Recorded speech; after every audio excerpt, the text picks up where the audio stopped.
Seneza mwese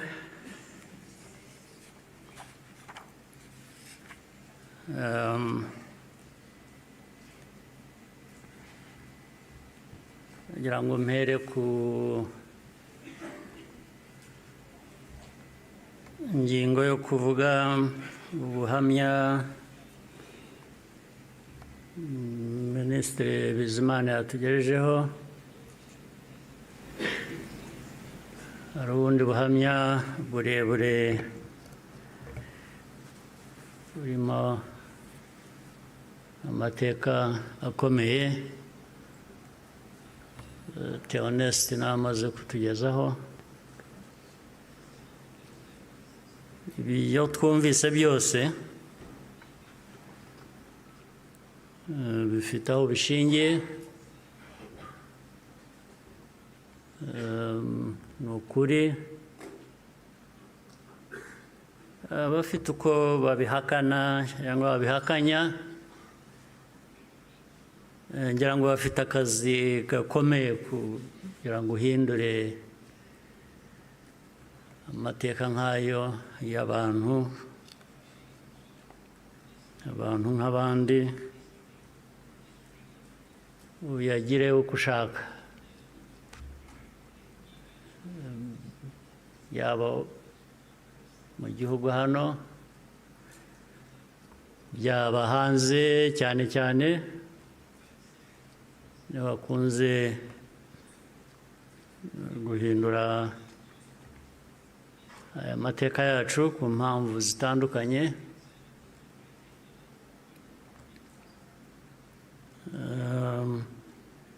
Ibi rero ngira ngo bafite ibyo bazahangana nabyo kugira ngo abantu bahindure amateka nk'aya bayavuga ukundi. Ariko icyo navuga nk'ibyo Theoneste yavuze,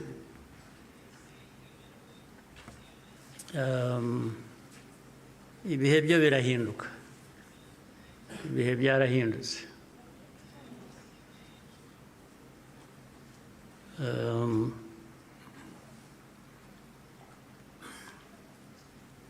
Nta uzongera gupfa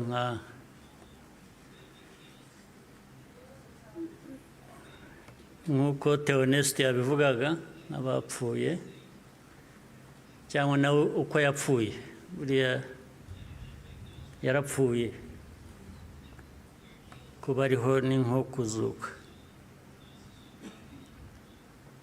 ariko nta wakongera gupfa kuriya.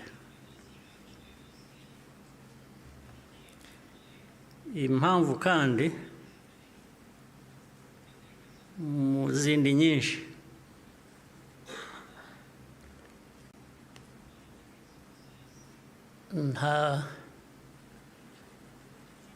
ntabwo wakwica umuntu kabiri.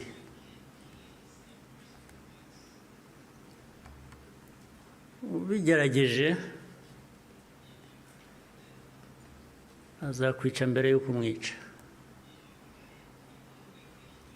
Ubwo turi aha mutureba, bamwe bajya bashinyagura bavugira hanze. Igihugu cyose, igihugu cy'u Rwanda ureba,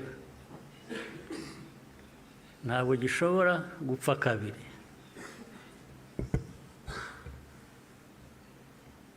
Mbere y'uko wakwica u Rwanda azakwica. Ntabwo wakwica abantu kabiri, ntibibaho. Tureba aha ntabwo twapfa kabiri. Ari twe bakuru, ari abana bacu, ntawe uzabica kabiri, ntibishoboka, ntabwo byakunda.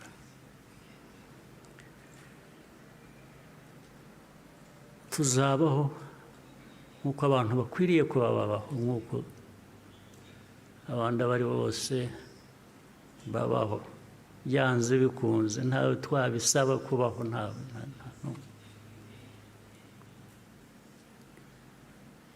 uko mbivuze uku, hari ababyumva ukundi cyangwa hari abazabisubiramo ukundi. ariko uko mbivuze ni uko nguko aba ariko mu gutwara.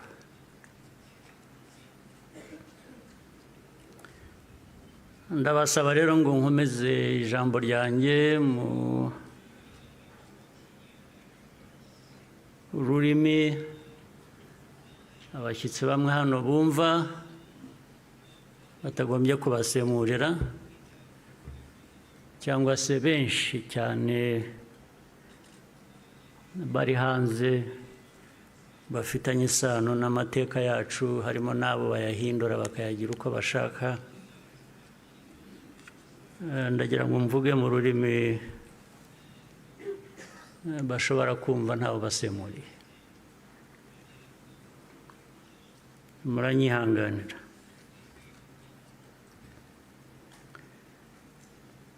Today, we gather again in remembrance to everyone present and watching online. Thank you for joining us on this important day.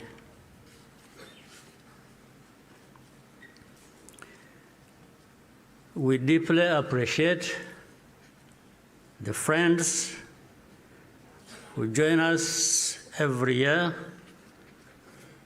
in person or in spirit without fail. I thank this survivor who has just spoken. These testimonies keep memory alive for all of us and for those who will follow us. Kwibuka carries profound meaning for our nation.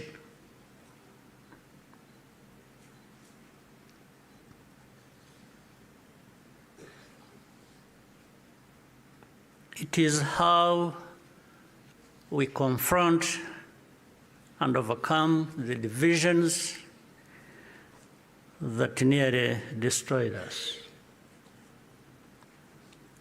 This day empowers us all.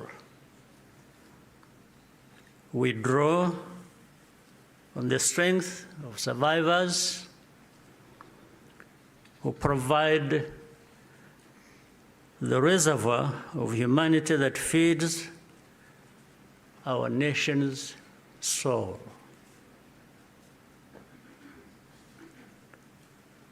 To all survivors,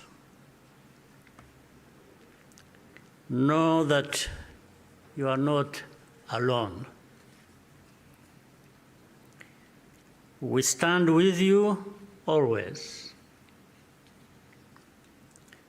Everything we have achieved was only possible because all Rwandans decided to join hands in a common purpose. We honor the role played by every Rwandan in our country's rebirth. The reality of the genocide is clear for all to see. The ringleaders were convicted in international courts with rigorous evidence. The Gacaca process documented the course of the genocide in every single village and neighborhood in Rwanda. Over 50 million handwritten pages were produced during the 10 years of Gacaca. Right here, where we are standing, 250,000 victims of the genocide are laid to rest. And in 2018, the United Nations General Assembly adopted a resolution that called the genocide against the Tutsi by its proper name, with the support of every member state but one.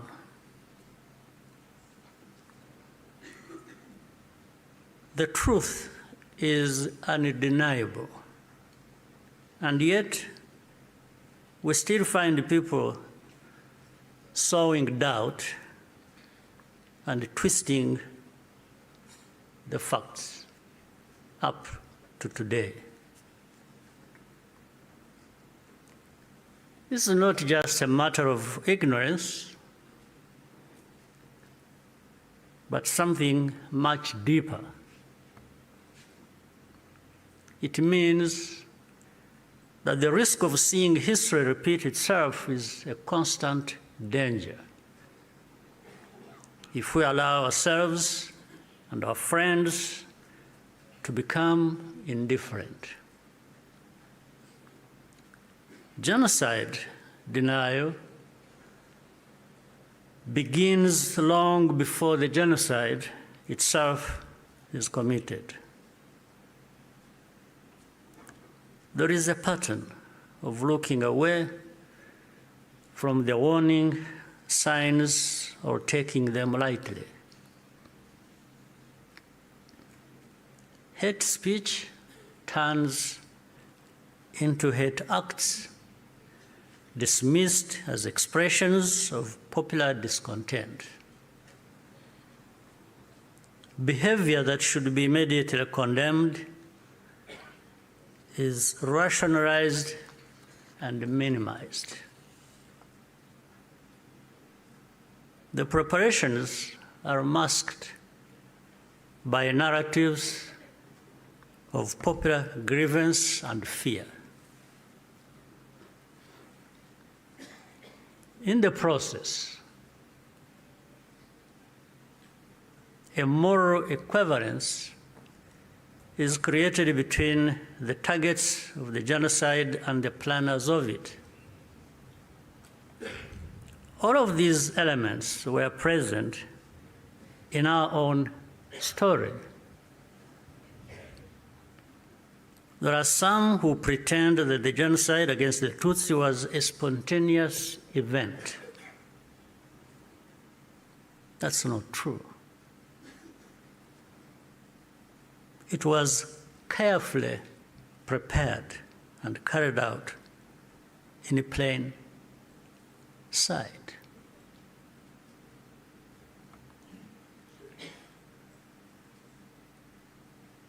Regrettably, some who spoke the truth at the time, and who were even eyewitnesses, later became peddlers of distortion, mainly for political reasons. Militias were openly trained and indoctrinated in hate. Weapons were imported in large quantities, and Rwandans who opposed it were threatened or killed. Before 1994, communities were subjected to waves of smaller massacres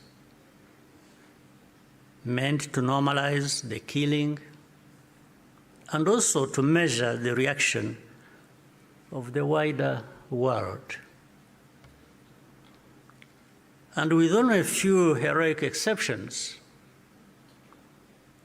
the world was unconcerned until it was too late. In the early 1960s, after countless Tutsis were killed or forced into exile, international voices such as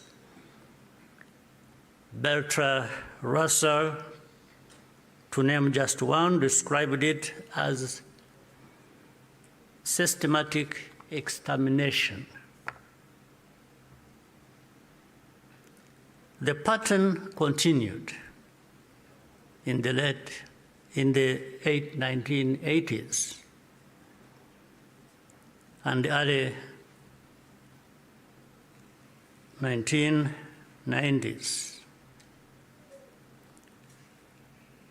When Tutsi communities such as the Bagogwe in the northwest were targeted in organized attacks,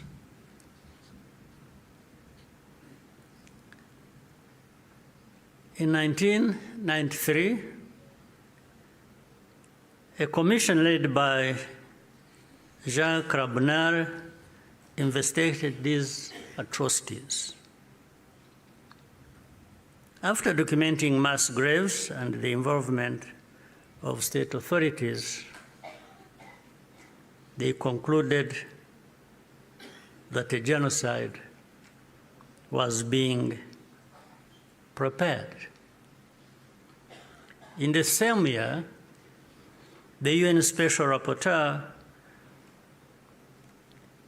Bakri Weli Ndiaye, warned that organized propaganda portraying the Tutsis as enemies was spreading openly, helping prepare the population for mass violence.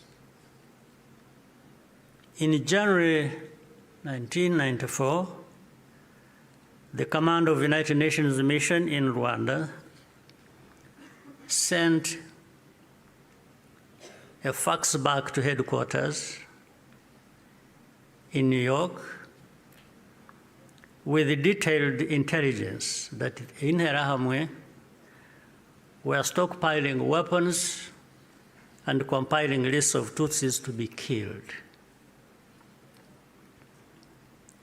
He was then ordered to share the information with the very government which was preparing the genocide and to take no further action. And sadly, the reaction today is no different here in our region. And we can see it right before our eyes. When the genocide began, the nature of the crime was immediately obvious. All Tutsi were targeted because of their identity. Nowhere was safe, including churches and schools. That horrific reality only underscores the humanity and the courage of the Rwandans who took risk to provide hiding places for their fellow citizens. The reaction of the international community was to evacuate foreigners and withdraw most peacekeepers. At Eto, Kichikiro, when the peacekeepers withdrew, thousands of desperate Tutsi were left to die. Such scenes were repeated across the country. If these forces had instead been supported to protect Rwandans, the killers could have been deterred and many people would still be alive. The lives saved by the United Nations peacekeepers who were allowed to remain makes clear how much more could have been done with the political will. Even as the killings accelerated, the language used to describe what was happening itself became a matter of calculation. Genocide is defined in international law precisely to create an obligation to act. To witness such a crime and deliberately refuse to use the term is, in effect, genocide denial, perhaps even a form of aiding and abetting. The technology existed to disrupt the radio broadcasts that directed the killings. The planes capable of jamming those signals were available. Officials even calculated the hourly cost of the mission. In the end, the operation was deemed to be too expensive and potentially also a violation of Rwanda's sovereignty. So the cost was more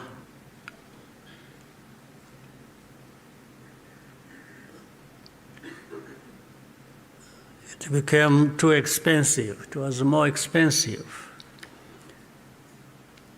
especially when in their minds those lives are really worthless.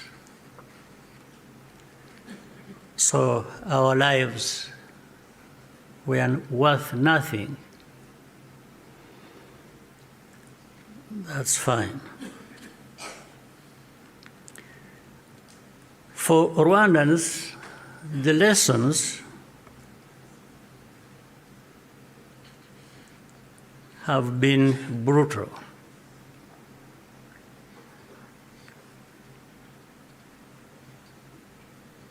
And those lessons have not been forgotten. If our lives do not happen to align with someone else's interests, they are not worth saving.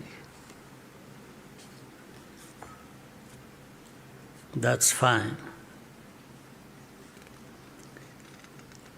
And so it had to be the Rwandan Patriotic Army that led the campaign against the genocide and ended it. Our deepest source of grief was always that we could not arrive earlier. This is a simple truth of history, which many today still have reservations about acknowledging, for reasons we do not and maybe will never understand. The culture and character of today's Rwanda Defense Forces, RDF, was forged in those dramatic moments. It guides the conduct of our forces who serve abroad excuse me, in peace-building missions, earning universal respect. Indeed, no sanctions or insult from outside can ever tarnish the honor and integrity of Rwanda's defense and security forces, who are among the finest that can be found anywhere.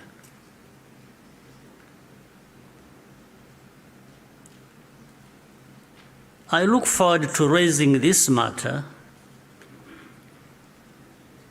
of sanctions at the highest level to understand the basis for such an injustice.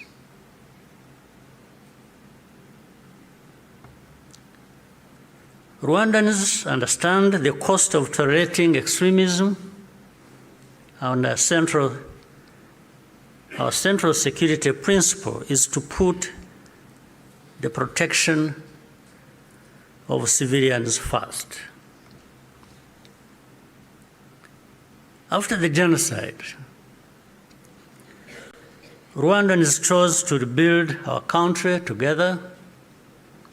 With that came a promise to never let the politics of genocide take root ever again.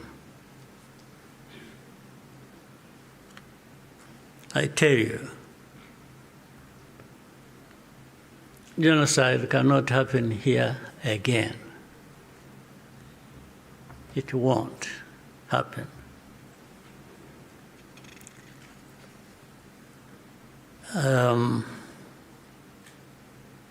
Even with those noises you hear in the region of people gathering from Europe, from wherever, and meeting in Kinshasa and bringing the son of Habyarimana and relatives and others from wherever and gathering, all of that is just noise. It cannot amount to anything that will happen here of that kind again. It cannot happen. And I'm saying this not just as a person. And I'm just saying it because I know every Rwandan, young and old, is as determined and is saying so, like I'm saying now to you.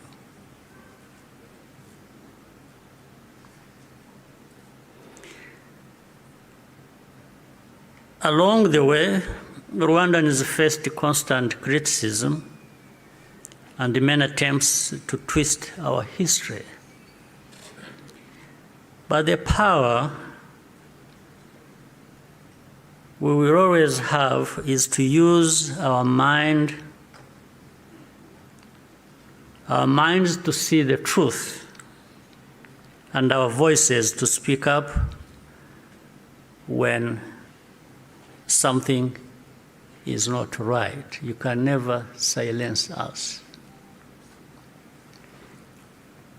in whatever form. We must be clear about the dangers that remain. When the genocidal government collapsed in July 1994, the soldiers and the militia fled across the border into DRC, forcing millions of civilians along with them.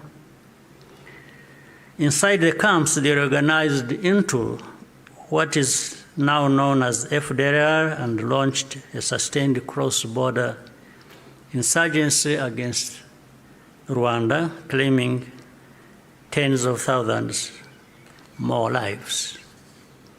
This was the period known as the Abacengezi insurgency, and the western border was only fully secured by the end of the 1990s through the combined efforts of our army and the brave residents of those areas.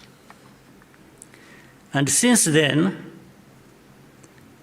our defensive measures have been aimed at ensuring that such attacks can never again be made across our borders.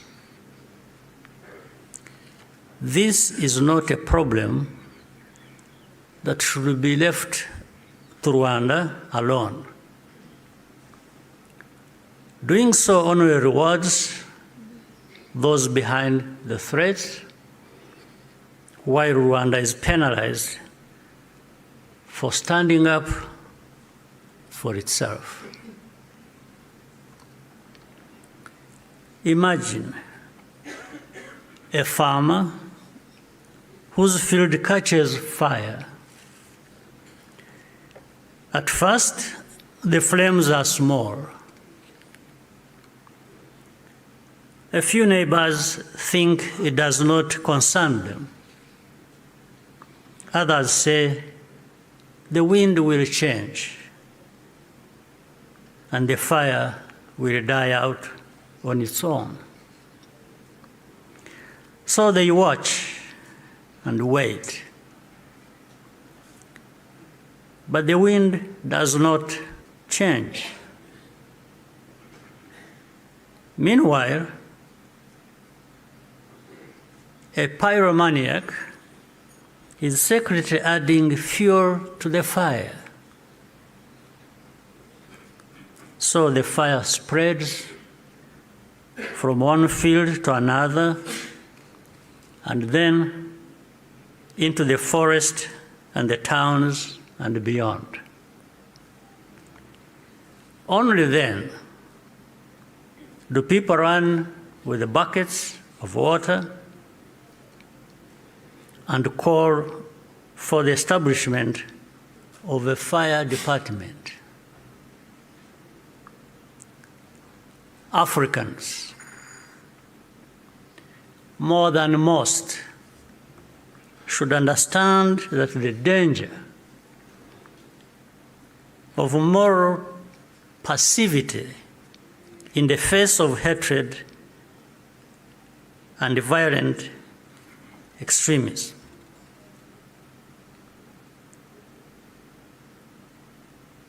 We should understand that danger, especially in the face of hatred and violent extremism. Africans, more than most, we must be reminded by all this history. Today, our continent accounts for the majority of the world's active conflicts. In 1994, Africa's collective institutions also failed to respond. I say this because the call for African sovereignty, legitimate and necessary as it is, must also mean that African institutions act decisively when Africans are at risk. Bad actors must not be allowed to hide behind the principle of sovereignty, to evade responsibility for abuses or deny citizens their rights. We cannot afford to repeat the mistakes of the past. Genocide ideology is still spreading in our region. Left unchecked, it has the power to take us all backwards again. There are those who claim that Rwanda exaggerates,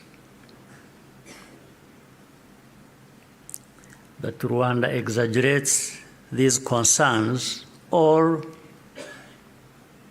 that we have ulterior motives. This is not only false, it exposes the deep cynicism that led to the tragedy we commemorate today. What sustains Rwanda today is the unity of Rwandans and the convictions that, like all people, we have the right to live in safety and dignity and at peace with all our neighbors. What we ask is for partners to join with us to fight extremism, rather than punishing Rwanda for defending itself. We owe future generations of Rwandans more than survival. They deserve to inherit a secure, united, and bold country and an integrated and confident Africa. We invite you to stand with us in remembrance and also in action. I thank you for your patience and kind attention. Murakoze cyane.